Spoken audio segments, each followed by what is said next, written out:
یہ تو سب مانتے ہیں کہ زمانہ گزرنے کے ساتھ ساتھ انسان زیادہ عقل مند ہوتا چلا جاتا ہے. ٹھیک ہے، یہ بات، اس بات کی میں نے جو بات کہی ہے سمجھ آئی ہے؟ یعنی آج جتنا ہم سیانے ہیں، ہم سے 3 نسلیں بعد جو بچے آئیں گے وہ ہم سے زیادہ سیانے ہوں گے، ان کے پاس زیادہ معلومات ہوں گی. آج جو بچہ پیدا ہوتا ہے نا، وہ موبائل کے ساتھ جو ہے نا وہ اس کے فنکشن جیسے پیدائشی طور پہ جانتا ہو، جبکہ بہت سے فنکشن ہمیں نہیں آتے ہیں. ہم تو اس کا آدھے سے اب تک 10% استعمال کرتے ہوں گے. جتنے بھی اس کے اندر مختلف جو ہے نا اس کی کام، اس کے جو بھی اس کے اندر اپلیکیشنز ہیں، جو مختلف ڈیوائسز، اس کے جو فنکشنز ہیں، ہمیں استعمال کرنا ہی نہیں آتا.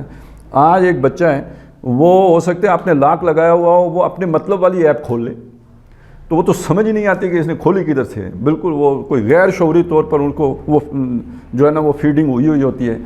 تو جو آنے والی نسل ہے وہ پہلی والی نسل سے زیادہ سیانی ہوتی ہے. تبھی تو دنیا نے ترقی کی ہے. اگر بعد والے بے وقوف ہوتے، بعد والے احمق ہوتے، بعد والے کندذہن ہوتے، بعد والے جو ہے پہلے والوں سے کم علم ہوتے تو دنیا ترقی کرتی یا زوال کا شکار ہوتی؟ زوال کا شکار ہوتی. لیکن ہوا کیا ہے؟ آدم علیہ السلام کے مقابلے میں بعد میں انسان ترقی کرتا چلا گیا. اس نے گھر بنانے سیکھے، اس نے بڑے بڑے محل بنانے سیکھے، اس نے بجلی پیدا کرنا سیکھا، اس نے کپڑے جو ہے وہ بننے کے نئے سے نئے طریقے نکالے. تو یہ جو انسان آگے بڑھا عقل مند ہوتا چلا گیا. تو یہ یعنی ایک بات یہ سمجھ لیجئے، جتنا وہ عقل مند ہوتا گیا اس کی عقل کے مطابق نئی ہدایت اسے ملتی گئی. اب میں ابھی جو بات کہی ہے اسے سمجھیں کیا بات کہی ہے. مثلاً یہ قرآن مجید اگر موسیٰ علیہ السلام کے دور میں نازل ہوا ہوتا تو ان لوگوں کو سمجھ ہی نہ آتا. کیوں؟ ابھی ان کی سوچ یہاں نہیں پہنچی تھی. آج آپ نہیں سوچ سکتے کہ وہ کیسے سوچتے تھے، اس لیے کہ وہ اپنے زمانے کے لوگ تھے، وہ اس حساب سے سوچتے تھے، وہ ان کا دور تھا. جیسے وہ آج کے بارے میں کوئی اندازہ نہیں لگا سکتے تھے. تو اسی لیے ان کے وہ دیکھیں نا، وہ یعنی موسیٰ علیہ السلام درمیان میں موجود ہیں، دریا یعنی سمندر پھٹا ہے، اس کے درمیان سے وہ گزرے اتنے بڑے بڑے معجزے دیکھ کر. جو ہی ایک قوم کو دیکھا کہ وہ بت پرستی کر رہی ہے تو انہوں نے کہا ہمارے لیے بھی ایسا خدا بنا دو. تو آج تو ہندو بھی نہیں بتوں کی پوجا کرتے، مانتے ہیں کہ بھائی یہ بھی کچھ ہیں، لیکن پوجا پاٹ تو چھوڑ چکے ہیں وہ بھی. تو انسان عقل مند ہو گیا نا پہلے کی نسبت، اب اس کی سوچ کا انداز ہی بدل گیا. یا میں یوں کہوں کہ پوری دنیا اس وقت لا الہ تک تو پہنچ گئی ہے، الا اللہ تک نہیں پہنچی. آج کسی خدا کو نہیں مانتے نا. جب کسی خدا کو نہیں مانتے تو ایک انداز یہ ہے بات کہنے کا کہ خدا کے بغیر، یعنی آج گاڈ لیس سوسائٹی ہے. ایک انداز یہ. دوسرا انداز یہ بھی تو ہے نا کہ انسان اپنے علم سے، اپنی سوچ سے، اپنی عقل سے لا الہ تک پہنچ گیا ہے. اب اگلی سیڑھی کیا ہے؟ الا اللہ. تو وہ جو نفی ہونی تھی، وہ جو صوفیہ کا ہے نا نفی اس بات، تو وہ نفی تک تو خود پہنچ گیا نا انسان کی عقل. اور اس زمانے میں ابو جہل سے یہ بات منوانا لا الہ تو بہت مشکل کام تھا. ابو لہب سے منوانا بڑا مشکل کام تھا. آج تو خود کوئی بھی نہیں مانتا کسی کو بھی، یہاں تک کہ اللہ کو بھی نہیں مانتے نا. مصیبت یہ ہوئی ہے بس، باقی تو سب کا خود انکار کر چکے ہیں. تو جو زمانہ آگے بڑھتا ہے انسان سیانہ ہوتا چلا جاتا ہے، عقل مند ہوتا چلا جاتا ہے. جو وہ عقل مند ہوتا چلا جاتا ہے، یوں اس کو نئی سے نئی اس عقل کے مطابق ہدایت ملنا شروع ہو جاتی ہے. یہ اگر اسے پہلے ملی ہوتی تو پھر یہ کہ وہ سمجھ ہی نہ آتی. اسے اگر آپ کسی مثال سے سمجھنا چاہیں تو مثال کیا ہے کہ بچے کو جو چیز آپ سمجھائیں گے وہ اس کی عمر کے مطابق ہی ہوگی نا. یہ جو نصاب تعلیم بنتا ہے اس پہ کتنی محنت ہوتی ہے، کتنے اس کے پیچھے سائیکالوجسٹ بیٹھتے ہیں. وہ دیکھتے ہیں کہ بھئی جب بچہ دوسری پڑھ رہا ہوتا ہے تو اس کی ذہنی عمر کیا ہوتی ہے، تیسری اس کی سوچ سمجھ کتنی ہوتی ہے، اس حساب سے نصاب بناتے ہیں. اگر اس وقت وہ چیزیں شامل کر دیں جو میٹرک کے نصاب میں شامل ہوتی ہیں تو بچے کو کخ پتہ نہیں چلے گا. اور میٹرک کے بچے کو اگر آپ وہ پڑھانے شروع ہو جائیں کہ جو اس نے کہیں گریجویشن کے لیول پہ سیکھنی ہوتی ہیں تو وہ بیچارہ پریشان ہو جائے گا. تو اسی طرح سمجھ لیجئے کہ موسیٰ علیہ السلام کا دور کوئی اور تھا اور آج کا دور کوئی اور ہے، اور خود نبی صلی اللہ علیہ وسلم کا دور جس میں قرآن نازل ہوا وہ کوئی اور دور تھا. اور اس دور میں جو قرآن حجت بنا تھا وہ اصل میں اس اعتبار سے عقل اور سوچ کے حوالے سے نہیں بنا تھا. وہ بنا تھا اس کا جو انداز ہے، اس کی جو ادبیت ہے، اس کے اندر جو ایک کلام کا جو ایک مقام و مرتبہ ہے اللہ کا کلام. چونکہ وہ خود بہت بڑے جو ہے نا شعراء تھے، ان کے اندر بڑے بڑے ادبا اور بڑے بڑے فضلاء تھے. تو وہ بڑے قادر الکلام لوگ تھے، تو ان کے سامنے قرآن مجید کا جو انداز ہے نا، یہ جیسے سورہ رحمان اور جیسے سورہ قمر اور یہ جو صورتیں جب ان کے سامنے آئیں تو بالکل بے بس ہو گئے، یعنی ان کی ساری قادر الکلامی اس کے آگے جھاگ کی طرف بیٹھ گئی۔ آج کے دور میں ہمارا تو یہ اتنی وہ چیز رہی نہیں نا، زباندانی اتنی رہی نہیں کہ قرآن مجید کے اس اعجاز سے ہم واقف ہو سکیں۔ تو آج کے انسان کے لیے قرآن فہم کے اعتبار سے، فراست کے اعتبار سے، اپنی حکمت کے اعتبار سے، اس کے اندر جو وزڈم ہے اس کے اعتبار سے معجزہ ہے۔ اس دور میں کچھ اور اعتبار سے معجزہ تھا۔ بہرحال یہ جو آج میں نے آپ کے سامنے بحث رکھی ہے، اس کا نتیجہ کیا نکلا؟ اس کا نتیجہ یہ نکلا کہ ایک اعتبار سے تو عقل وحی کے تابع ہے۔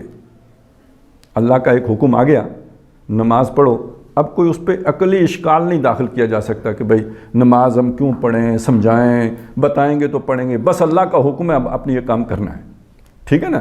تو ادھر عقل کا گھوڑا نہیں دوڑانا، اللہ کے حکم کے آگے آپ نے چپ کر کے سرنڈر کرنا ہے۔ اس اعتبار سے فوقیت کس کو حاصل ہو گئی؟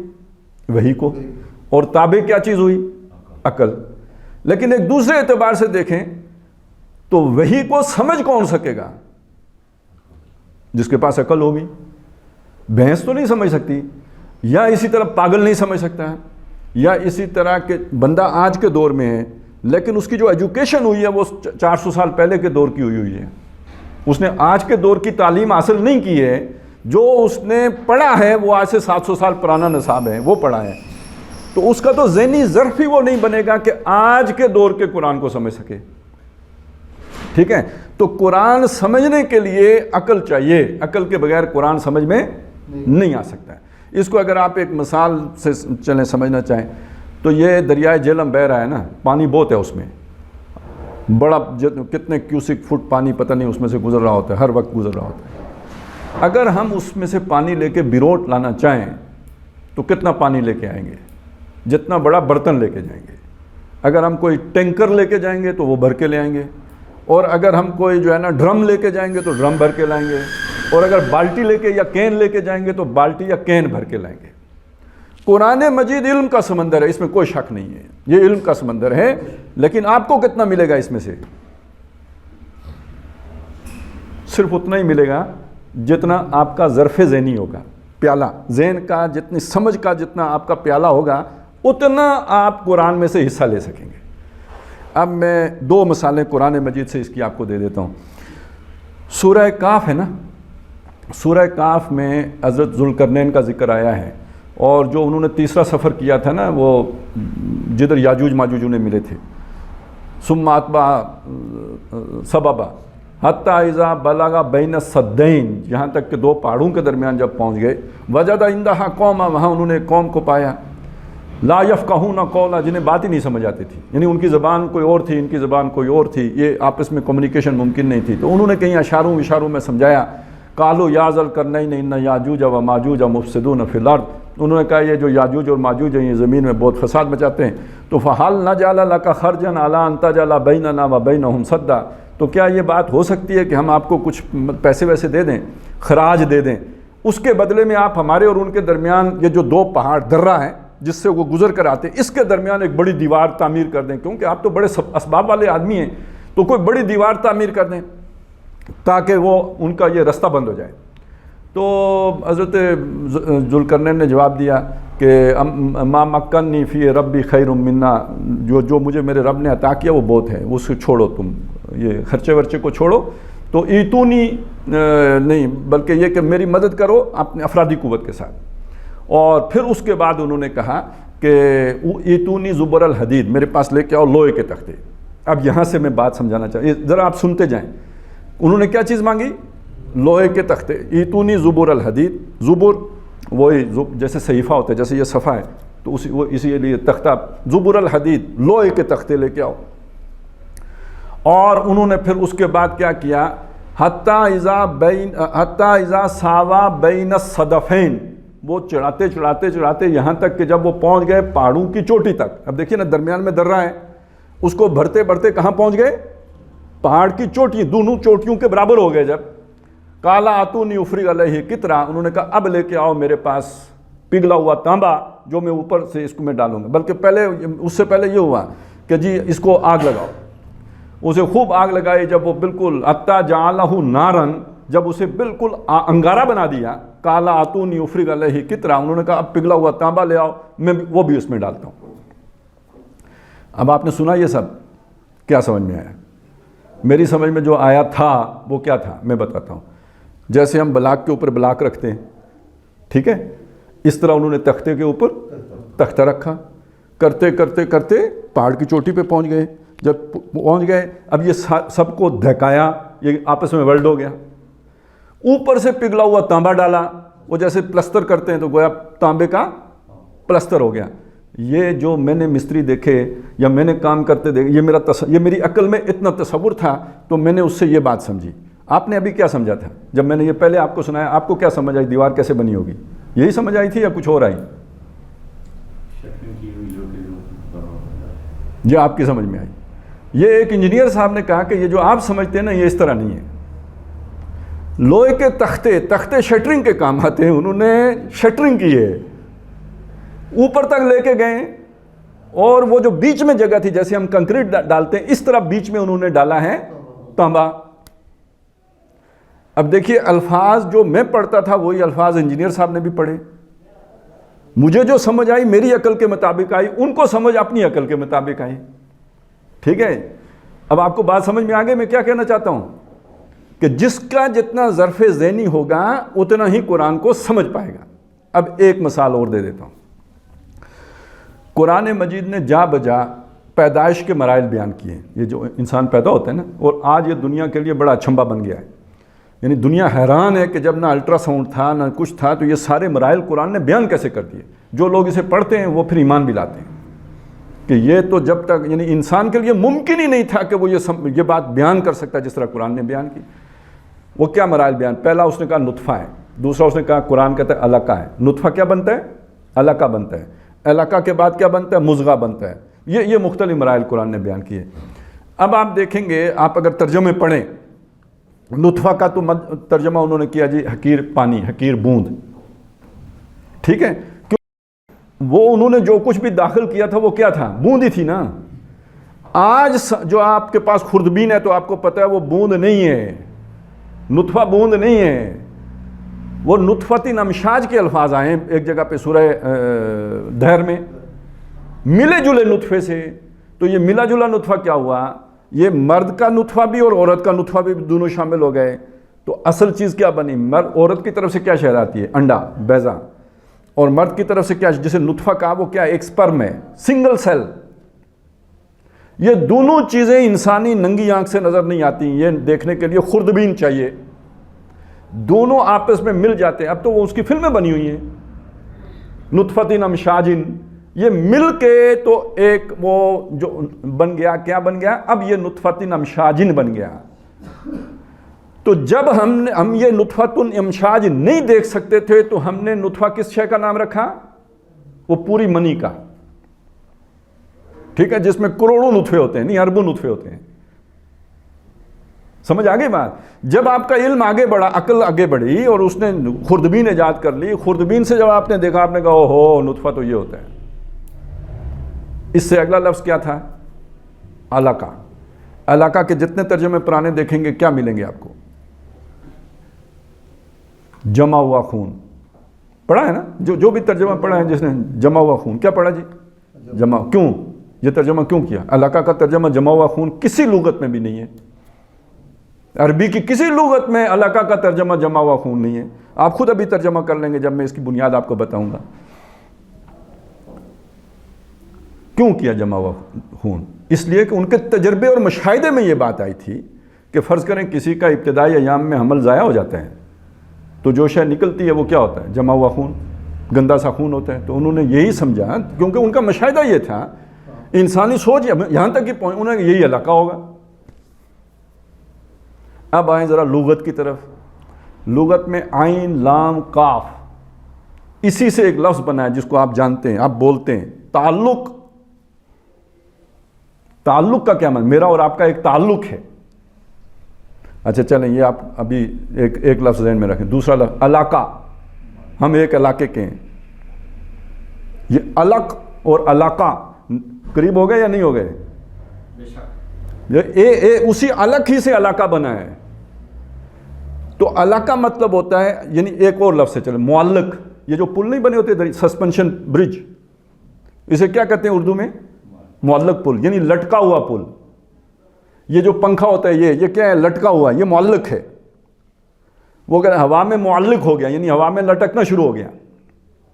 ٹھیک ہے جی. اب آپ کو تعلق کا بھی پتہ, میرا اور آپ کا جوڑ ہے جو جڑا ہوا ہے, کوئی جوڑ ہے جس نے ہمیں جوڑا ہوا ہے.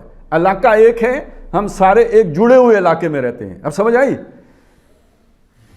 علاقہ ایک ہم اس زمین کے معنی میں استعمال کرتے ہیں. اردو میں اس کا ایک اور استعمال بھی ہے, رشتہ داری. ہمارا جیسے ہم تعلق کا معنی استعمال ہے, تعلق کا استعمال کریں, ہمارا ایک تعلق ہے. تعلق کی جگہ آپ علاقہ بھی استعمال کر سکتے ہیں. ہمارا ایک علاقہ ہے, یعنی اس کا مطلب زمین نہیں ہوگا, اس کا مطلب ہماری ایک رشتہ داری ہے, ایک تعلق ہے, خاص تعلق ہے. اب آپ دیکھیں علاقہ کا پھر کیا معنی ہوا؟ وہ شے جو لٹکی ہوئی ہے, معلق ہے, یہ معنی ہوا, یہ اس کا لفظی معنی ہوا. اور آج جب انسان نے مشاہدہ کیا خوردبین سے, تو وہ جو نطفۃ امشاج تھا وہ رحم مادر کے ساتھ جا کے وہ جیسے جونک نہیں چمٹ جاتی, اس طرح چمٹا ہوا ہوتا ہے اور لٹک رہا ہوتا ہے. پھر اب سمجھ میں آئی نا نطفہ سے بھی اور علاقہ سے بھی, کہ جب انسان کی عقل کو وسعت ملے گی, اس کا علم بڑھے گا, تو وہ قرآن مجید کا اتنا ہی فہم حاصل کر سکے گا جتنا اس کی عقل ہوگی. کہانی میں ساری یہ سنانا چاہ رہا تھا. تو جو کہنے کو بظاہر کیا بات ہے, یہ علم دنیا ہے اور یہ علم دین ہے, لیکن یہ ان کا جوڑ سمجھ میں آیا؟ جتنا آپ کے پاس علم دنیا ہوگا اتنا ہی آپ علم دین حاصل کر سکیں گے. ہاں, دین کا ایک حصہ وہ ہے, جیسے فقہ ہے, نماز کیسے پڑھنی ہے, روزہ کیسے رکھنا ہے, یہ ایک بالکل علیحدہ چیز ہے. یہ تو ایک سائنس ہے. جیسے آپ فزکس پڑھتے ہیں, جیسے آپ کیمسٹری پڑھتے ہیں, ایسے ہی آپ وہ فارمولے یاد کرتے ہیں. ادھر بھی تو یہ اصول یاد کر لیں اور اس سے آپ انبساط کے طریقے سیکھ لیں, وہ منطق سیکھ لیں, تو بس وہ تو ایک علیحدہ شعبہ ہے. لیکن جس شے کا نام ہدایت ہے, جس شے کا نام سمجھ ہے, جس شے کا نام فہم ہے, جس شے کا نام حکمت ہے, وہ آپ کو اللہ کی جو وحی ہے اس سے بھی اتنی ہی ملے گی, یا ایمان ہے جس شے کا نام, جتنا آپ کی سوچ بوجھ آگے بڑھے گی. اچھا, اس کا جو نتیجہ نکلنا چاہیے وہ کیا نکلنا چاہیے؟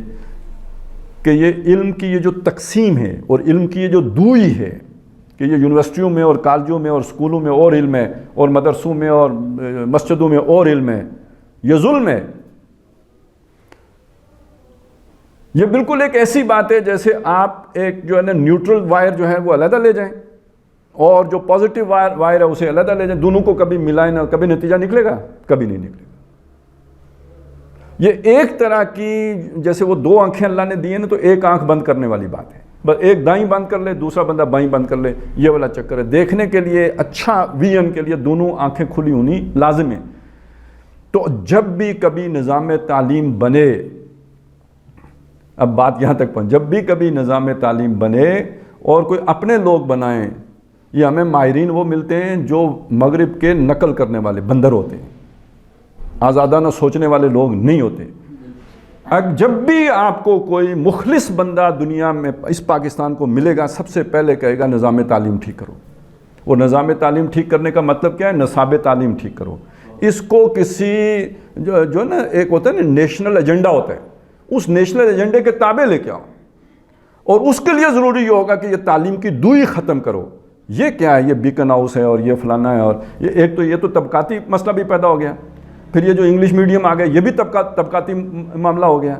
اور دوسرا یہ کہ یہ جو نصابوں کا فرق ہے, یہ بہت بڑا ظلم ہے, اس کو ختم کرو. ٹھیک ہے, میٹرک تک سب کی تعلیم ایک ہی ہوگی. سعودی عرب میں ہے, میٹرک کے بعد پھر وہ علیحدہ کرتے ہیں, جس نے سائنس پڑھنی ہے وہ سائنس پڑھے, جس نے نیشنل جو ہے وہ جو آرٹس کے مضامین پڑھنے وہ پڑھے, جس نے دین کی تعلیم حاصل کرنی وہ تخصص ہے, اسپیشلائزیشن ہے. لیکن میٹرک تک سب نے ایک ہی نصاب پڑھنا ہے, وہاں سے جا کے پھر آگے تقسیم شروع ہوتی ہے. تو خیر, اس میں جو بات بس سمجھانا چاہ رہا تھا وہ یہ کہ علم کی وحدت ہے, اس میں تقسیم نہیں ہے. اور اس کا جوڑ یہ, جتنا انسان دنیا کا علم حاصل کرتا جائے گا, اتنا اسے یہ دین کے علم کی سمجھ میں اس کے اضافہ ہوتا چلا جائے گا. اب اگلی بات یہ ہے کہ یہ جو وحی ہے یا جو رسالت ہے یا جو نبوت ہے, یہ رحمت ہے. دیکھیں, نبی صلی اللہ علیہ وسلم آپ کو رحمت کہا گیا, وَمَا أَرْسَلْنَاكَ إِلَّا رَحْمَةً لِّلْعَالَمِينَ. تو رحمت سارے نبی رحمت ہیں. فرق صرف یہ ہے کہ حضور صلی اللہ علیہ وسلم سارے جہان کے لیے رحمت ہیں، باقی نبی اپنی اپنی قوم کے لیے رحمت تھے، سارے نبی رحمت ہیں.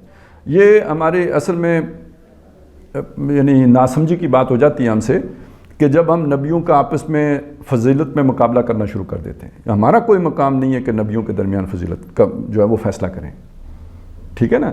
نبی صلی اللہ علیہ وسلم نے منع فرمایا، اور یہاں تک فرمایا کہ ویسے تو وہ چونکہ رسولوں میں حضرت یونس علیہ السلام کا ذکر آ جاتا ہے نا، وہ مچھلی کے پیٹ میں بھی چلے گئے تھے، تو یعنی اس اعتبار سے تو حضور نے فرمایا کہ تمہارے لیے یہ روان جائز نہیں ہے کہ تم مجھے یونس پر بھی فضیلت دو.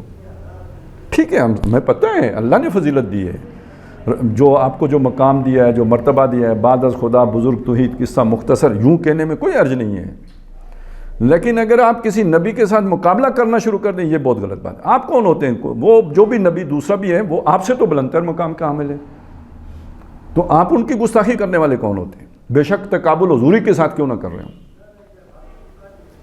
تو نبیوں کا مقام بہت بلند مقام ہے، تو نبی صلی اللہ علیہ وسلم نے اس چیز سے منع فرمایا.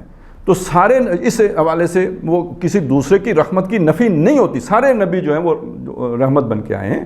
فرق صرف یہ ہے کہ حضور صلی اللہ علیہ وسلم سارے جہان کے لیے رحمت بن کے آئے ہیں، اور اس سے پہلے والے جو نبی تھے وہ اپنی اپنی قوم کے لیے رحمت بن کے آئے. بعض معاملات میں بعض نبیوں کو اللہ نے فضیلت دی ہے، جیسے منہم من کلم اللہ، وہ بھی ہیں جن سے اللہ نے کلام کیا ہے. ورفع بعضهم درجات، بعض کے بعض اعتبارات سے درجے بلند کیے ہیں. تو یہ کسی کو کس اعتبار سے فضیلت دے دی، کسی کو کس اعتبار سے فضیلت دے دی. ہر ایک کا اپنا اپنا، کوئی کلیم اللہ ہے تو کوئی روح اللہ ہے تو کوئی خلیل اللہ ہے، تو یہ اپنی اپنی شانیں ہیں. اچھا خیر، اب آج لیکن رحمت سب ہیں. کیوں رحمت ہیں؟ اچھا ایک تو میں نے یہ بتایا نا کہ سب کا یہ، اگر آپ سورہ اعراف میں دیکھیں جب سارے رسولوں کا ذکر آتا ہے نا، تو وَآتَانِي رَحْمَةً مِّن رَبِّی، میرے پاس آ گئی میرے رب کی طرف سے رحمت. وہ جو رسول نبی جب آپ کے اپنا تعارف کراتا ہے کہ تمہیں پتہ ہے نا میں پہلے بھی شریف آدمی تھا، میں کوئی گنڈ کپ تو نہیں تھا. نبی ایسے تو نہیں ہوتے نا، وہ تو پیدائشی نبی ہوتے ہیں. تمہیں پتہ ہے میں پہلے سے شریف آدمی تھا. وَآتَانِي رَحْمَةً مِّن رَبِّی، اور اب میرے پاس میرے رب کی طرف سے رحمت آ گئی ہے. یعنی وہی جو آئی، جو فرشتہ آیا اس کو رحمت کہا. اسی طرح یہ جو ہے نا اپنا سورہ دخان، یہ ہمارے ہاں قرآن مجید کی جو جب نازل ہوا جس رات کو، اس حوالے سے سورۃ القدر کا تو بہت حوالہ دیا جاتا ہے، سورہ دخان کا حوالہ نہیں دیا جاتا ہے. سورہ قدر میں کہا انا انزلناہ فی لیلۃ القدر، ہم نے ایک قدر والی رات میں نازل کیا. اور سورہ دخان میں فرمایا انا انزلناہ فی لیلۃ مبارکۃ، ایک برکت والی رات میں نازل کیا. کیوں نازل کیا؟ انا کننا منذرین، ہم خبردار کرنے والے تھے. خبردار کرنا کیا ہوتا ہے؟ سادہ سی بات ہے نا، وہ جو ہے نا وہ نہیں، وہ جو پتھر پھاڑنے والے، وہ آگ لگانے سے پہلے بتی کو وہ خبردار وہ کیوں کرتے ہیں؟ بھئی وہ سر پہ آ کے پتھر لگے گا، پھٹ جائے گا، کوئی نقصان ہو جائے گا، اپنے جانور بچاؤ، خبردار. تو لوگ غافل ہیں، انہیں تو نہیں پتا کہ یہ ادھر دھماکہ ہونے والا ہے، تو پہلے خبردار. یہ انذار ہے، یہ خبردار کرنا ہے، یہ انذار کرنا ہے. تو نبی آ کے کس بات سے خبردار کرتا ہے کہ بھائی تم دنیا میں پڑے ہوئے ہو، غافل ہو، مرو گے، آگے پھر حساب کتاب ہے اور دوزخ ہے، اور ادھر بڑے سخت فرشتے ہیں، اور آگ ہے جو پتھر بھی نہیں چھوڑے گی. تو یہ خبرداری کرنے آتا ہے نا، انا کننا منذرین، ہم خبردار کرنے والے، اس لیے نبی بھیجے. اب آپ کو سمجھ آئے، آپ گڑھے میں گر رہے ہوں، جو آپ کو بچا لے وہ رحمت ہے یا نہیں؟ ٹھیک ہے نا، وہ رحمت ہے. آپ کو پتہ نہیں ہو اور آپ جا رہے ہوں آگے کہیں، جو آج کل وہ نکلے ہوئے ہیں کیا پتہ نہیں، کوئی کہتا ہے لگڑ بگڑ ہیں، کوئی کہتا ہے جو ہے نا وہ بھیڑیے ہیں، کیا ہے جو بھی نکلے ہوئے ہیں، اسے پتہ ہے کہ یہ راستہ خطرناک ہے، یہ آگے شیر بیٹھا ہوا ہے. جو آپ کو خبر کر دے، خبردار کر دے کہ بھئی آگے خطرہ ہے مت جاؤ، وہ رحمت ہے آپ کے لیے یا نہیں ہے؟ تو یہ نبوت و رسالت اس معنی میں رحمت ہے کہ یہ انسان کو متنبع کر دیتے ہیں، خبردار. انا کننا منذرین. اور آگے آیا کہ یہ جو رات ہے یہ کیا ہے؟ یہ تو خیر اس ہمارے موضوع سے متعلق نہیں ہے، لیکن میں چلیں آپ کے لیے میں بات عرض کر دیتا ہوں، کیونکہ ابھی پچھلے دنوں شعبان کی رات گزری اور اس میں ان آیات کو اس پر فٹ کر دیتے ہیں. یہ رات وہی رات ہے جو لیلۃ القدر ہے. یہ لیلہ مبارکہ، لیلۃ القدر ایک ہی رات ہے، اس لیے کہ الفاظ یہاں پہ کیا ہیں؟ فیہا یفرق کل امر حکیم. یہ جو رات ہے اس رات کو جدا ہوتا ہے ہر محکم حکم.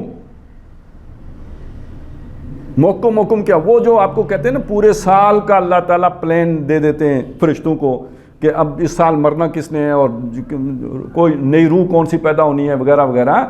تو یہ وہی بات ہے فیہا یفرق کل امر حکیم. تو یہ کس رات کو ہوتا ہے؟ اسی رات کو ہوتا ہے جس رات کو قرآن وہاں سے جدا ہوا تھا. جس رات وہ کون سی رات ہے جس رات قرآن جدا ہوا؟ وہ لیلۃ القدر ہے. اور جو لیلۃ القدر ہے وہی لیلہ مبارکہ ہے.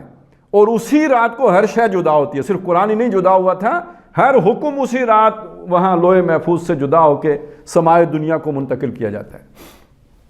فیہا یفرق کل امر حکیم امرا من عندنا.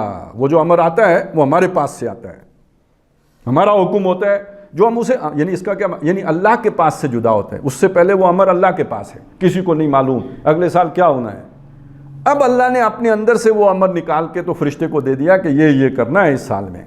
امرا من عندنا انا کننا مرسلین. ہم بھیجنے والے ہیں، ارسال کرنے والے ہیں. یہ جو رسول کس نے بھیجے؟ نبی کس نے بھیجے؟ یہ شروع کہاں سے ہوئی آیت؟ لقد ارسلنا رسولنا. ہم نے رسول بھیجے. تو انا کننا مرسلین، بے شک ہم ہیں بھیجنے والے، ہم بھیجتے ہیں. اور یہ جو بھیجتے ہیں یہ کیا؟ رحمتا من عندنا. یہ ہمارے پاس سے رحمت ہوتی ہے. یہ رسولوں کا بھیجنا یہ رحمت ہے. تو اب آپ یہ سمجھ آ گیا نا کہ نبوت کا جو سلسلہ شروع کیا یہ رحمت ہے، یہ مہربانی ہے. اب آپ سوچئے، ایک اعتبار سے تو میں نے سمجھا دیا، ایک اور اعتبار سے سمجھیے. چلیں میں آپ کو وہ بڑے مشہور پنجابی کے شعر ہیں وہ سناتا ہوں، اس سے آپ کو بات سمجھ میں آئے گی. خاصاں دی گل آمہ آگے مناسب نہیں کرنی، مٹھی کھیر پکائی محمدہ کتے آگے ترنی. سنا یہ شعر؟ کہ ایک بات پڑھے لکھے لوگوں کی بات ہے، سمجھدار لوگوں کی بات ہے، عقل مند لوگوں کی بات ہے، وہ اگر آپ عوام میں کریں گے تو جیسے آپ کھیر پکا کے کتے آگے رکھ دیں. اب کتے نے تو کھیر کھانی نہیں ہوتی، کھیر خراب کرائیں گے، کتے نے کیا کھیر کھانی ہے، اور کھیر کا سواد کتا کیا جانے. اسی طرح یہ علم کی بات، یہ جو عقل کی بات، سمجھداری کی بات عوام الناس میں کرنا، یہ یعنی اس بات کا ستیہ ناس پھرنا ہے. اچھا وہ دوسرا شعر وہ زیادہ سمجھا دے گا بات کو. وہ یہ ہے کہ نیچاں دی آشنائی کو لوں فیض کسے نہ پایا. نیچاں دی آشنائی کو لوں فیض کسے نہ پایا، ککر تے انگور چڑھایا ہر گچھا زخمایا. آپ اپنا فلسفہ اگر عوام میں بگاڑیں گے تو وہ کوئی کیا تنقید کرے گا، کوئی کیا تنقید کرے گا، ستیہ ناس پھیر دے گا اس اعلیٰ تصور کا. تو ایسے بے وقوف لوگوں کے سامنے اتنی عقل کی بات کرنے کی ضرورت کیا ہے؟ خاصاں دی گل اس لیے آمد آگے کرنی مناسب نہیں ہے کہ وہ انہیں سمجھ نہیں آتی، اس کا ستیہ ناس پھیر دے دیتے ہیں. ککر تے انگور چڑھایا ہر گچھا زخمایا. اب فرض کریں آپ میں سے کسی آدمی کے پاس کوئی اعلیٰ خیال ہے اور وہ کہتا ہے یار ان کو میں سمجھاؤں، کیا ضرورت ہے مجھے اپنے دماغ کی دہی بنوانے کی ان سے. نہیں، ہم کہتے ہیں اس نے میرے دماغ کی لسی بنا دی، کہتے ہیں نا. تو جب آپ کسی کے سامنے کوئی اچھا خیال رکھیں گے تو اس کا حشر تو وہ آگے سے یہی ہونا ہے. تو بہتر طریقہ کیا ہے؟ خاموشی بھلی، چپ بھلی، مت پہنچاؤ. یہ کیا چیز ہوگی کہ جو آپ کو مجبور کرے گی کہ آپ وہ بات اس کے سامنے رکھیں، باوجود اس کے کہ آپ کو معلوم ہے کہ یہ اس قابل نہیں ہے کہ یہ بات میں اس کے سامنے رکھوں. اس نے آگے سے اعتراضات کرنے ہیں، اس نے مجادلہ بالباطل کرنا ہے، اس نے مین میخ نکالنی ہے، اس نے اس بال کی کھال اتارنی ہے، اس نے خوض کرنا ہے، اس نے پھر خوضہم یلعبون، کھیلیں گے میری باتوں کے ساتھ. تو کیوں کروں ان کے ساتھ باتیں؟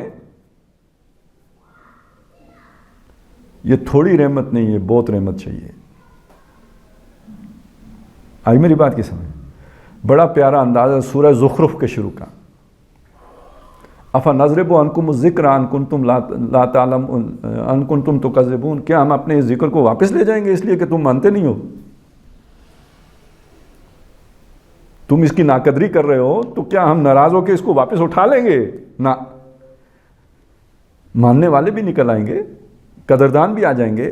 تو یہ سمجھ لیجیے. اب اللہ کی ذات، جی اللہ تعالیٰ جب کلام فرماتے ہیں نا تو فرشتے عمل کر سکتے ہیں. بہت تھوڑے فرشتے ہیں جو بات کو سننے کی ہوش میں رہتے ہیں. باقی فرشتے بھی ان کے اوپر کیفیت ایسی طاری ہو جاتی ہے انہیں سمجھ نہیں آتی کہ اللہ نے عام نچلے فرشتوں کی تو بات ہی نہیں ہو رہی، جو ملائے اعلیٰ ہیں وہ پھر بڑے فرشتوں سے پوچھتے ہیں کہ ماذا قال ربک، تمہارے رب نے کیا فرمایا ہے؟ کوئی سمجھ آئی؟ وہ مجھے اور آپ کو سمجھانے کے لیے اپنا کلام بھیج دے، اس سے بڑی رحمت اور کیا ہوگی؟ تو اب سمجھ آئی نا کہ یہ رحمت ہے اور کتنی بڑی رحمت ہے. اور پھر اپنے چنیدہ بندے ان کو ہماری طرف بھیجے کہ جاؤ انہیں سمجھاؤ، جن سے محبت کرتا ہے، خود جن سے محبت ہے. ہمیں اپنے بیٹے سے محبت ہوتی ہے نا تو ہم اسے کسی مشکل جگہ پہ نہیں بھیجتے، کہتے نہیں بیٹا بس ٹھیک ہے، گھر ٹھیک ہے، کیا ضرورت ہے ہمیں یہ مشکل اٹھانے کی.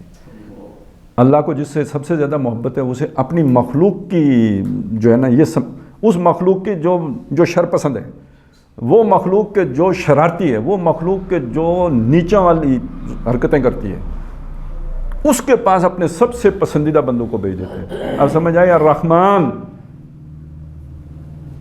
تو اگر آپ سوچیں تو اس کی رحمانیت کے یہ اس سے بڑی رحمانیت کا مظہر اور کیا ہوگا جو اپنا کلام اس نے اتارا ہے. الرحمن علم القرآن خلق الانسان علمہ البیان.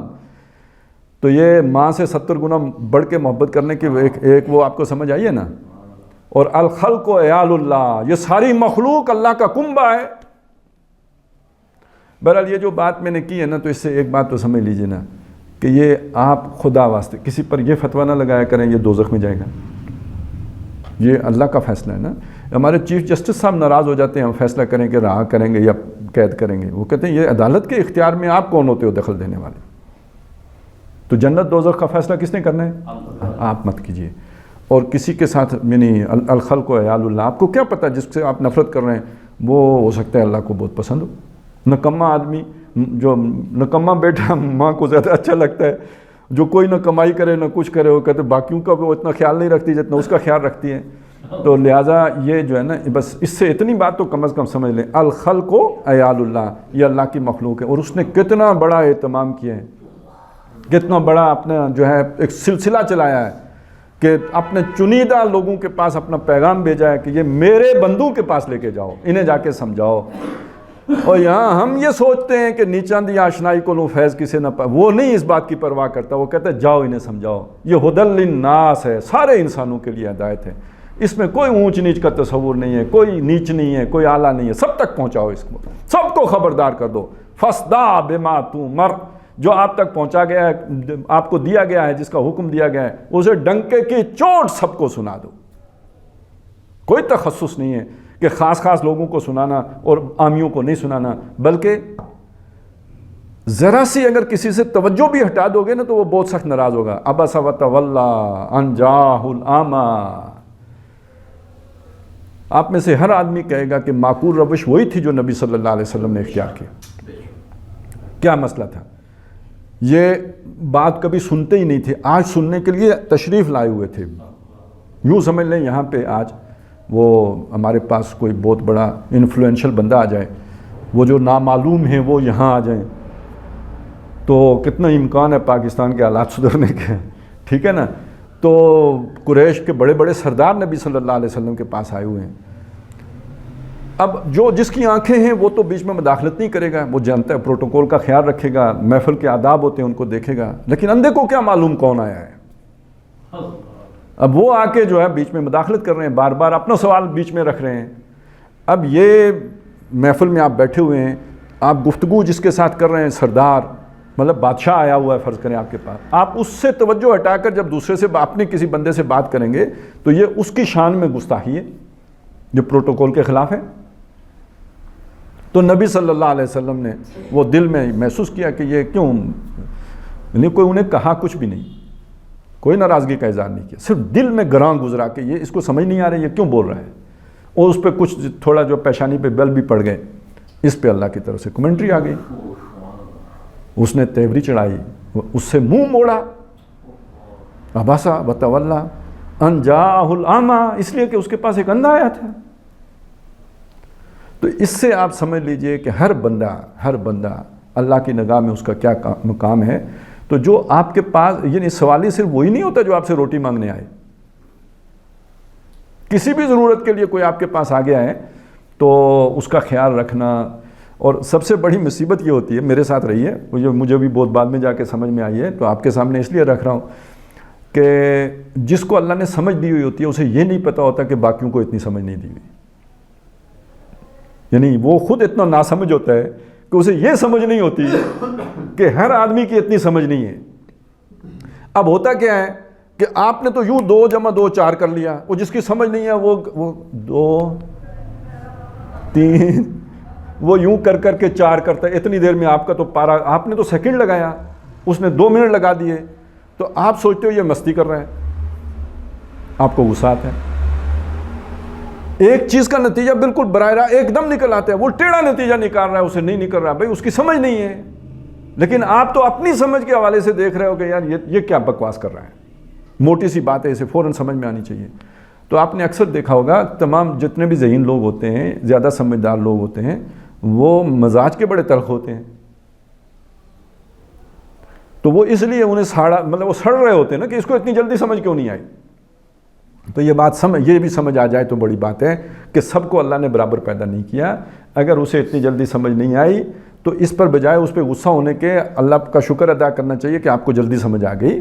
اب اس بیچارے کو سمجھائیں, کیونکہ وہ اتنی جلدی نہیں سمجھ سکتا. تو میں آپ کو بتا رہا ہوں کہ یہ بات خود مجھے کہیں اب کوئی 4 سال پہلے سمجھ میں آئی ہے, نہیں تو اس سے پہلے تو میرا پارا بھی بہت چڑھ جاتا تھا. تو یہ بات ہے. تو اللہ کے نبی اس لیے یعنی اس معاملے میں اگر ذرا سا انہوں نے بھی تھوڑا تغافل برتا ہے, صرف توجہ ہٹائی ہے, تو اللہ کی طرف سے بہت سخت ناراضگی آ گئی. اور دوسری جگہ پہ تو کہا کہ اگر آپ ایسا کریں گے تو یہ ظلم کریں گے, ظالموں میں شمار ہو جائے گا آپ کا. وَلَا تَطْرُدِ الَّذِينَ يَدْعُونَ رَبَّهُمْ بِالْغَدَاةِ وَالْعَشِيِّ يُرِيدُونَ وَجْهَهُ, ان لوگوں سورہ انعام میں جو اپنے رب کو صبح و شام پکارتے ہیں, اس کی رضا جوئی کے لیے لگے رہتے ہیں, ان کو اپنے پاس سے اٹھا نہ دینا, اپنے سے دور نہ کر دینا. مَا عَلَيْكَ مِنْ حِسَابِهِمْ مِنْ شَيْءٍ, ان کے حساب میں سے آپ پر اے نبی کچھ بھی نہیں ہے. اگر ان کی عادتیں اچھی نہیں ہیں, فرض کریں, دیکھیں نا, یہ تو فرق پڑ ہی جاتا ہے. ایک آدمی کی تربیت ایک اچھے گھر میں ہوئی ہے تو اس کے جو بھی ایٹیکیٹس ہیں, اس کا جو زندگی کا انداز وہ کچھ اور ہوگا. جس کو وہ تربیت نہیں ملی غربت کی وجہ سے یا کسی وجہ سے, تو اب وہ ایٹیکیٹس نہیں جانتا, ان آداب سے واقف نہیں ہے. تو بظاہر آپ دیکھیں گے تو وہ گستاخ لگے گا آپ کو, اسے محفل میں آ کے بیٹھنے کا طریقہ ہی نہیں آتا. تو مَا عَلَيْكَ مِنْ حِسَابِهِمْ مِنْ شَيْءٍ, آپ کیوں اس کے ان حرکتوں پہ پریشان ہوتے ہیں؟ ان کے حساب میں سے آپ سے کچھ بھی نہیں پوچھا جائے گا. وَمَا مِنْ حِسَابِكَ عَلَيْهِمْ مِنْ شَيْءٍ, نہ آپ کا حساب ان سے لیا جائے گا. اپنا حساب اللہ کو پتہ ہے, اس نے کس کو کن حالات میں پروان چڑھایا, اسی حساب سے اس کا حساب ہوگا. فَتَطْرُدَهُمْ فَتَكُونَ مِنَ الظَّالِمِينَ, کہیں انہیں اپنے سے دور کر دیں تو آپ ہو جائیں گے ظالموں میں سے. تو ٹھیک یہ ہے اللہ.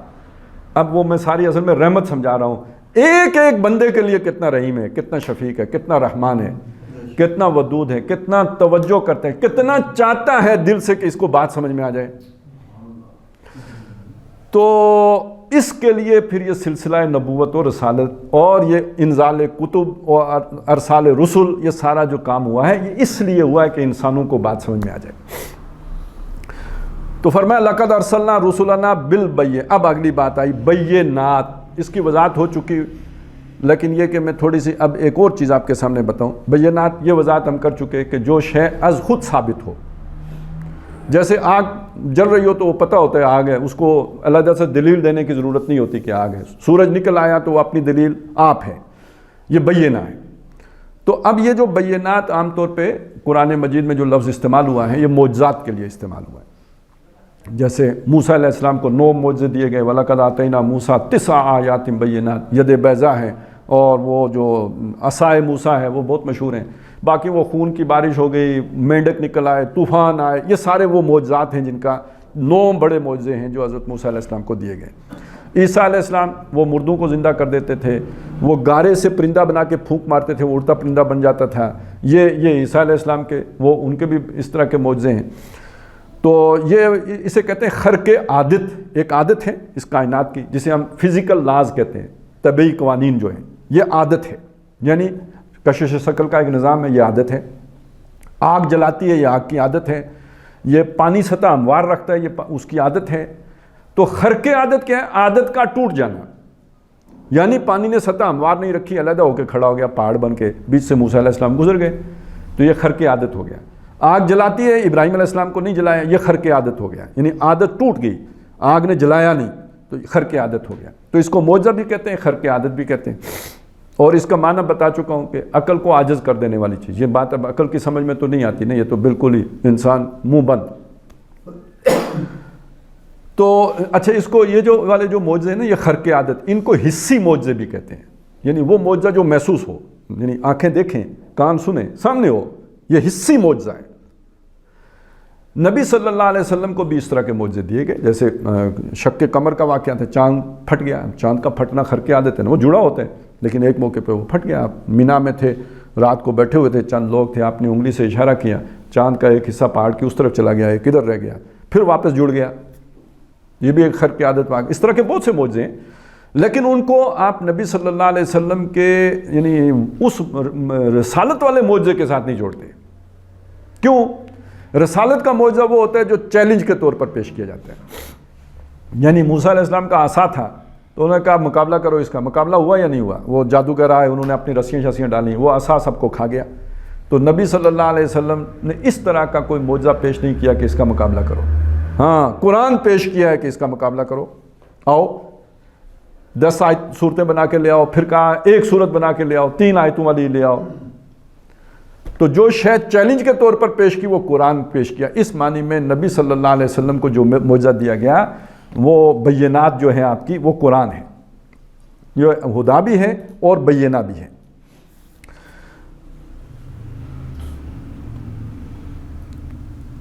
آگے فرمایا وَأَنزَلْنَا مَعَهُمُ الْكِتَابَ وَالْمِيزَانَ، ایک تو یہ معجزے دیے، ساتھ ان کے کتاب اتاری، جیسے موسیٰ علیہ السلام کو تورات دی، عیسیٰ علیہ السلام کو انجیل دی، داؤد علیہ السلام کو زبور دی، اور نبی صلی اللہ علیہ وسلم کو قرآن۔ موسیٰ علیہ السلام کے صحف ابراہیم کا ذکر آتا ہے، تو وہ کیا تھے، وہ اب کوئی دنیا میں کہیں گم ہو گئے تو ان کا نہیں پتہ۔ تو یہ کتابیں بھی اتاری، آسمانوں سے کتابیں اتاری، اور ساتھ اس کے یعنی وہ حصی معجزے دیے، ساتھ کتاب اتاری۔ والمیزان، اور میزان بھی دی۔ اب یہ کیا میزان ہے؟ یہ میزان کا لفظ یہاں بھی آیا ہے، سورہ شورى میں بھی آیا ہے، اللہ الذی انزل الکتاب والمیزان، اللہ وہ ہے جس نے کتاب بھی اتاری اور میزان بھی اتاری۔ اب یہ میزان کون سی ہے؟ سورہ رحمان کو ہم دیکھیں تو وہاں 3 قسم کی میزانوں کا ذکر ہے، والسماء والسماء رفعها ووضع الميزان، آسمان بلند کیا اور اس میں ایک میزان رکھی۔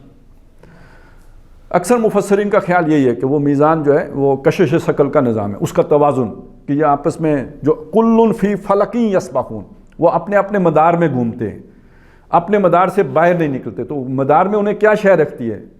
وہ جو کشش ثقل کا نظام ہے وہ رکھتا ہے، یہی میزان ہے، وہ شے جس نے ان کا توازن قائم رکھا ہوا ہے۔ تو پہلی میزان تو یہ ہو گئی، یعنی کائناتی میزان جس نے اجرام سماویہ کو آپس میں ٹکرانے سے روکے ہوئے ہیں، درم برم نہیں ہوتا نظام، بلکہ چلے جا رہے ہیں، اور بڑا نازک، وہ بلکہ کس نے، میر تقی میر نے اس کا نقشہ بھی کھینچا ہے، لے سانس بھی آہستہ کہ ہے نازک بہت کام، آفاق کی اس کارگاہ شیشہ گری کا، ذرا سا امبیلنس ہو تو یہ سارا درم برم ہو جائے گا۔ تو ایک میزان یہ ہے، وَالسَّمَاءَ رَفَعَهَا وَوَضَعَ الْمِيزَانَ اللہ تطغوا فی المیزان۔ اس سے ایک نتیجہ نکالا کہ دیکھو اگر یہاں ایک جو ہے نا وہ ستارہ اپنا رستہ بدل دے تو یہ سارا الٹ پلٹ ہو جائے گا، تو ایک میزان تمہاری بھی ہے، اس میزان کے اندر تم سرکشی نہیں کرنا۔ یہ کون سی میزان ہے؟ جو ہماری میزان ہے، اس کی طرف بعد میں آتا ہوں، میں پہلے تیسری میزان آپ کے سامنے، یہ دوسری میزان ہے، اس کی وضاحت بعد میں کروں گا۔ اس سے آگے ہے وہ جو تیسری میزان ہے، وَلَا تُخْسِرُوا فِي الْمِيزَانِ، وہ کیا ہے؟ یہ جو ہاتھ سے تولتے ہیں ہم، اب تو خیر وہ الیکٹرانک وہ کنڈے ہیں، پہلے آپ کو یاد ہے وہ جو ترکڑی ہوتی تھی، تو ڈنڈی مارنا ایک جملہ ہے نا، وہ فلانا ڈنڈی مارتا ہے، تو ڈنڈی مارنا کیا ہوتا ہے؟ یہ کوئی وہ چھڑی مارنا نہیں ہے، ڈنڈی مارنا یہ ہے کہ یہ ترازو کی ڈنڈی ہے، یوں پکڑے ہوتی تھی، اور ادھر کلو یا سیر رکھا ہوتا تھا، ادھر ہم چیز ڈالتے تھے، تو یوں کر کے اسے رکھتے تھے، جب ڈنڈی برابر ہو گئی، بیچ میں وہ ایک ہوتا تھا وہ جو ہے نا وہ آپ وہ کہہ لیں ایک کیل نما چیز، تو وہ جب اوپر برابر آ جاتا تھا تو اس کا مطلب یہ ہوتا تھا کہ یہ برابر ہو گیا جی، اس میں اب کوئی جھول نہیں رہا۔ اب ڈنڈی کیسے ماری جاتی ہے؟ یہ پکڑا ہوا ہے نا، تو وہ جو اوپر جس کے ساتھ جا کے برابر ہوتا تھا نا اس کو تھوڑا سا آپ یوں کر دیں, ہاتھ یوں ٹیڑھا کر دیں تو وہ ذرا پیچھے چلا جاتا تھا. تو ابھی پلڑے برابر نہیں ہوتے تھے تو وہ سوئی برابر ہو جاتی تھی. دیکھنے والا جو سوئی دیکھ رہا ہے اسے لگا کہ برابر ہو گیا, پلڑے ابھی برابر نہیں ہوئے. تو اصل میں یہ ہوتا تھا ڈنڈی مارنا. یہ ڈنڈی تھی, یہ ڈنڈی مار لی آپ نے, یہ ہے ڈنڈی مارنا. اسی طرح کپڑے ناپتے ہوئے بھی تھوڑا لوگ اوپر نیچے کر لیتے تھے. تو پہلے زمانے میں یہ ایک میزان تھی. تو کہا اس میزان میں خسارہ نہ کرو, یعنی کم ناپنا تولنا نہ کرو. بعد میں اس کے اور جدید طریقے بھی آ گئے. آپ نے ایک محاورہ سنا ہوگا کہ ڈاڑیا نہ 27 100 ہونا.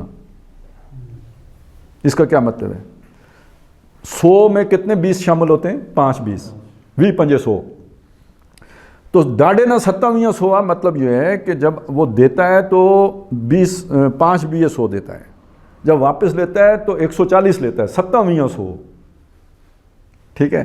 یہ ایک علاقہ ہے ہمارا ادھر, اس میں ابھی بھی 50 کلو کا من ہوتا ہے, آج بھی 50 کلو کا من ہے. ٹھیک ہے. تو یعنی ایک طریقہ یہ ہے, آپ نے اصول ہی ایسا بنا دیا کہ جب میں لوں گا تو وہ جو ہے نا اس میں سے کاٹ کر کے لوں گا, اور جب میں دوں گا تو وہ جو بھی اس کے اندر شامل ہے وہ جو سنیارے کرتے ہیں وہ کر کے دوں گا. تو یہ جب آپ نے اصول ہی یہ بنا لیا تو یہ تو ڈنڈی مارنے کی اب ضرورت ہی نہیں رہی. اچھا, پھر جب سود ایجاد ہو گیا تو پھر تو وہ تو اتنا بڑا ڈنڈا ہے کہ اب ڈنڈیاں مارنا تو ویسے ہی کمینوں کا کام رہ گیا نا. اب اتنا بڑا ہتھیار آپ کے ہاتھ آ گیا. تو اس چیز کو سمجھ لیجئے, یہ وہ تیسری میزان ہے جس کا کہا لوگوں کو ان کی چیزیں گھٹا کے نہ دو. ویل للمطففین, ہلاکت ہے, بربادی ہے ان لوگوں کے لیے جو گھٹا دیتے ہیں چیزوں کو. تو یہ تیسری میزان ہے. درمیان میں اللہ تطغوا فی المیزان. یہ تطغوا کیا ہے؟ یہ طغیانی سے بنا ہے, حد سے نکل جانا. یعنی دریا طغیانی پہ کب آتا ہے؟ ایک اس کا نارمل بہنے کا ایک جو ہے نا وہ سطح ہے, دریا معمول کے مطابق بہہ رہا ہے, لیکن کبھی اس میں پانی زیادہ آ جائے, وہ جو اس کا معمول ہے وہ متاثر ہو گیا, وہ اپنی وہ جو بھی اس کی مقررہ جو جگہ تھی اس سے اوپر, اب ہم کیا کہتے ہیں, دریا طغیانی پہ آ گیا. انسان کے لیے اللہ نے کچھ حدود بنائی ہیں, انسان کے لیے اللہ نے حدود بنائی ہیں, اور انسان کے تعلقات کے لیے بھی حدود بنائی ہیں. ایک میری حدود ہیں ذاتی, میں نے ان کی پابندی, تلک حدود اللہ, یہ اللہ کی حدود ہیں, فلا تقربوہا, ان کے قریب نہیں جانا. جیسے وہ دریا کی حدود ہیں ایسے ہی میری بھی حدود ہیں. اچھا, میرے مختلف تعلقات ہیں, تعلق اور علاقہ مختلف تعلقات ہیں. میرا ایک تعلق میری بیوی کے ساتھ ہے, اس کی حدود کس نے طے کی ہیں؟ میں طے کروں گا یا اللہ طے کرے گا؟ اللہ نے کی ہوئی ہیں. میرے کچھ تعلق میرے ماں باپ کے ساتھ ہیں, اس کی حدود کس نے طے کی ہیں؟ میرے تعلق جو ہے اپنی اولاد کے ساتھ ہے, اس کی تو حدود کس نے طے کی ہیں؟ میرا تعلق ایک پڑوسی کے ساتھ ہے. ٹھیک ہے نا. تو جب میں مرضی پہ آ جاؤں گا, اللہ کی طے کردہ جو میزان ہے اس سے, یعنی اصل میں یہ جو اللہ نے یہ حدود بنائی ہے نا, یہ گھر کا توازن قائم رکھنے کے لیے بنائی ہے. میرا بیوی کا تعلق جو اللہ نے بتایا وہ رہے گا, ان حدود میں رہے گا تو متوازن رہے گا, بگڑے گا نہیں, توازن نہیں بگڑے گا. میرا ماں باپ کا تعلق ان حدود کے تابع رہے گا جو اللہ نے مقرر کی ہوئی ہیں, تو متوازن رہے گا, کہیں دوسری جگہ فساد نہیں پیدا ہوگا. پڑوسی کے ساتھ وہ رہے گا تو متوازن رہے گا, فساد نہیں پیدا ہوگا. لیکن جب میں اپنی مرضی چلاؤں گا, اب میری عقل شریف اتنی تو ہے نہیں جتنی اللہ کی ہے. وہ توازن جب میں قائم کرنے کی کوشش کروں گا تو میں ڈنڈی ماروں گا, یا تو بیوی کی طرف جھکوں گا یا ماں کی طرف جھکوں گا. اب فساد پیدا ہوگا یا نہیں؟ جس کی طرف میلان زیادہ ہوگا ادھر طغیانی ہو گئی یا نہیں ہو گئی؟ اب بس اس پر سمجھ لیجئے کہ یہ وہ حدود اللہ کے اندر جب انسان ان کو اپنی مرضی کے تابع کرنے کی کوشش کرتا ہے تو پامالی ہوتی ہے, اس پامالی سے طغیانی ہوتی ہے, طغیانی سے فساد پیدا ہوتا ہے, بگاڑ, اور وہ فساد پھر منتج ہوتا ہے پوری قوموں کو ختم کرنے کے پر. یہ سورۃ الفجر ہے نا, اس میں الم تر کیف فعل ربک بعاد, قوم عاد کے ساتھ تیرے رب نے کیا کیا. وثمود الذین جابوا الصخر بالواد, وہ جو سمود تھے جو پہاڑ تراش کر کے ان کے اندر گھر بناتے تھے. وفرعون ذی الاوتاد, وہ فرعون کے ساتھ تیرے رب نے کیا کیا جو بڑے لشکروں والا تھا, نمبر 1 فوج والا تھا. کیوں کیا؟ الذین طغوا, اللہ تطغوا الذین طغوا فی البلاد، انہوں نے شہروں کے اندر سرکشی کی تھی، سر اٹھایا تھا. فاکثروا فی الفساد، ان کو فساد سے بھر دیا تھا، بگاڑ پیدا ہو گیا. دیکھیں نا، جس گھر میں وہ زن مرید ہو جائے تو ماں کی طرف فساد پیدا ہوگا یا نہیں ہوگا؟ اور یہ کہ وہ ماں کا بڑا وہ ہو جائے نا خدمتگار، تو وہ کہے کہ ماں کہے طلاق دو تو میں طلاق دوں گا، تو فساد پیدا ہوگا یا نہیں ہوگا؟ توازن یہ بھی بڑا نازک ہے. وہ توازن کائنات والا بھی بڑا نازک ہے، یہ توازن بھی بڑا نازک ہے. اب اس کے اوپر ایک اور توازن ہے. میں نے یہ تو مثال کے طور پر بات آپ کو سمجھائی ہے. یہ پرانے وقتوں کے لیے تھا جب تمدن ابھی سادہ تھا. ابھی بات ہم نے کہاں سے چلی کہ موسیٰ علیہ السلام کے دور میں یہ قرآن اترتا تو نہ سمجھ میں آتا. اس دور کے لیے تو بات اتنی ہی تھی جتنی میں نے آپ کو بتا دی.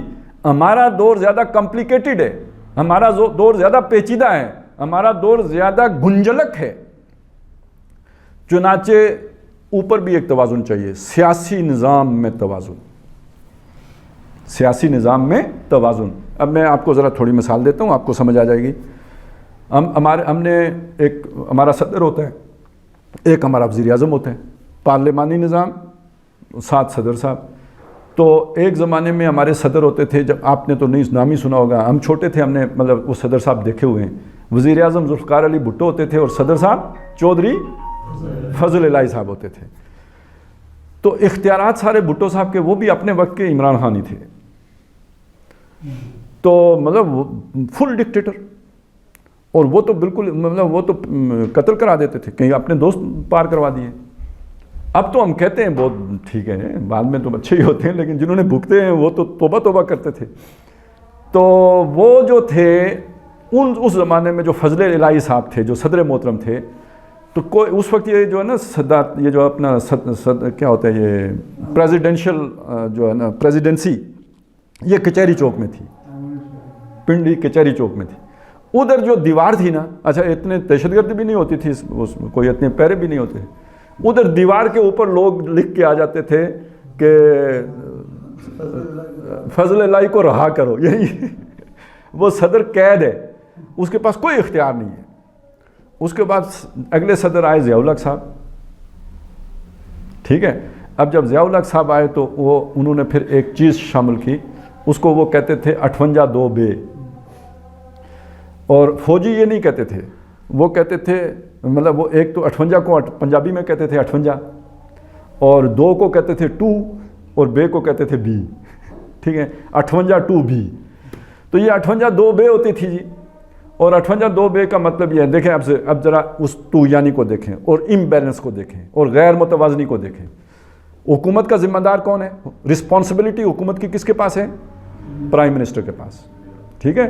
تمام جتنے بھی فیصلے کرنے کس نے کرنے؟ پرائم منسٹر نے کرنے.